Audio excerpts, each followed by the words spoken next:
Middag vriende, dit is vir my so lekker om terugvoering te kry op my boodskapies. 'n Baie spesiale persoon het vir my 'n boodskapie gestuur. Net 'n privaat boodskapie gelos op my Facebook page en met 'n Bybelvers en met 'n hoofstuk eintlik wat ek vandag met julle wil deel. En ja, ek het al baie gevra, asseblief doen die moeite om vir my boodskapies te stuur vir my 'n Bybelversie, of stuur vir my 'n onderwerp waar jy graag wil hê ek moet praat, dalk iets waarmee jy sukkel, dit hoef nie 'n comment te wees nie, dit kan net 'n privaat boodskapie wees, ek wil graag gaan studie doen daaroor en met julle deel daaroor as jy wil hê ek moet. Vandag gaan ek met ons praat oor 'n baie gevaarlike onderwerp. Ek gaan praat oor geld. Maar voordat ek daarby kom, wil ek julle net weer herinner om asseblief te subscribe hierso onder op die page of hierso, en dan ook die klokkie te druk as jy op YouTube kyk, dat jy kan sien wanneer ek weer 'n video oplaai. En as jy op Facebook kyk, share asseblief die boodskap, deel dit met jou vriende as jy so voel. Dit is jou keuse. Wel, vandag gaan ek praat oor geld, en dit is 'n baie moeilike onderwerp, want met baie mense, die oomblik wanneer jy praat oor geld, dan raak hulle oë groot of hulle ore slaan toe, al sulke dinge, maar ek wil nie praat oor geld vir myself nie. En ek wil glad nie oordeel nie, ek wil glad nie vingers wys nie, ek wil basies net 'n skrifgedeelte lees, net sodat ek julle wil herinner, en dit het my herinner, eintlik deel ek dit met julle, omdat die Here my deur hierdie hoofstuk herinner het, dat geld geen losprys kan betaal, of kan koop in ons lewens nie geestelik nie in elk geval. En ek wil vandag vir julle lees uit Psalm 49 uit, ek wil amper die hele hoofstuk lees, dit het baie goed geskryf, regtig, het my stom geslaan om te dink, dit staan in soveel woorde in die Bybel. En ek wil dit met julle deel. Ons lees van vers 6 af in Psalm 49. Hoekom sal ek bang wees wanneer skelm mense my lewe bedreig? Hoekom sal ek omgekrap wees as geldgierige mense my probeer tekort doen? Hulle spog oor hulle baie skatte, hulle vertrou op hulle besittings om hulle te red. God kan nie daarmee omgekoop word nie. Jy kan nie jou lewe van die dood red deur te probeer betaal nie. 'n Mens se lewe is baie meer werd as geld. Niemand kan genoeg geld hê om vir sy lewe te betaal nie. Geld kan jou nie uit die kloue van die dood uitred nie. Jy kan nie die ewige lewe koop nie.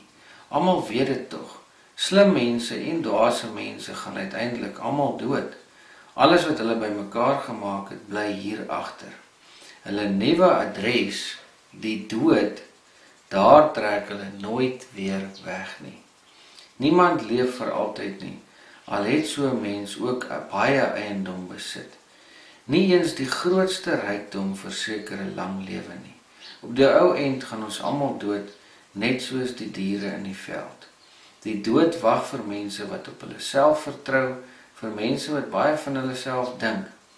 Soos 'n klomp skape storm hulle agter die dood aan. Die dood pas hulle op, en die doderyk verdwyn hulle binne in 'n sekonde.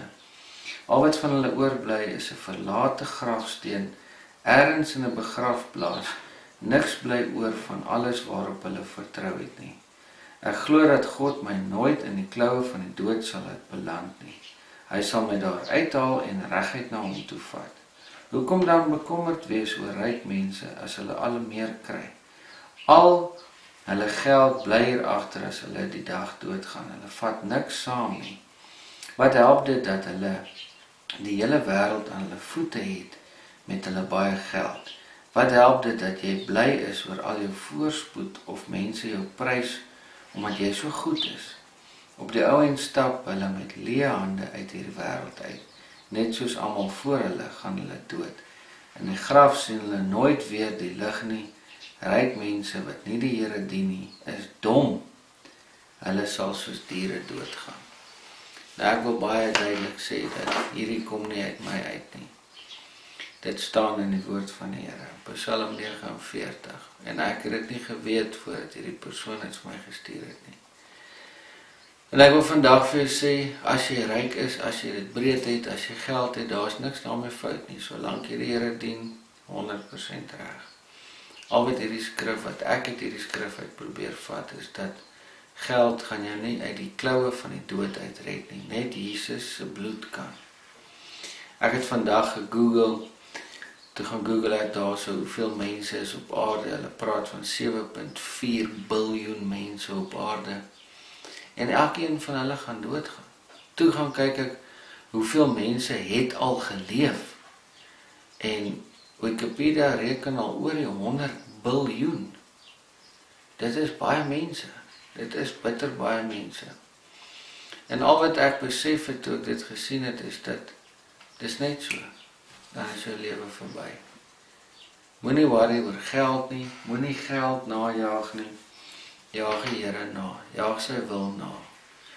En ja, gaan lees Psalm 49, dit is baie ontnigterend. En ek sê weer eens, ek wil niemand hierdeur oordeel nie. Ek het net gevoel, ek deel hierdie hoofstuk met julle, want het kom van iemand af wat het met my gedeel het, omdat hy een van my boodskapies gekyk het. Ek hoop julle het net so baie geniet soos ek, kom ons bid saam.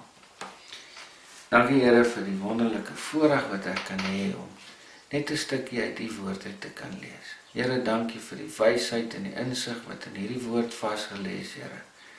Dankie dat U God is, Vader. Ek wil vandag kom bely, Here, dat ek nie op geld wil staat maak nie, Here, dat ek nie op aansien wil staat maak nie, Vader, maar slegs op U, die almagtige God van hemel en aarde, wat ons geskape het, Here. En ek wil kom bid, Here, red my met die bloed van Jesus Christus, Vader, in die naam van Jesus. Amen.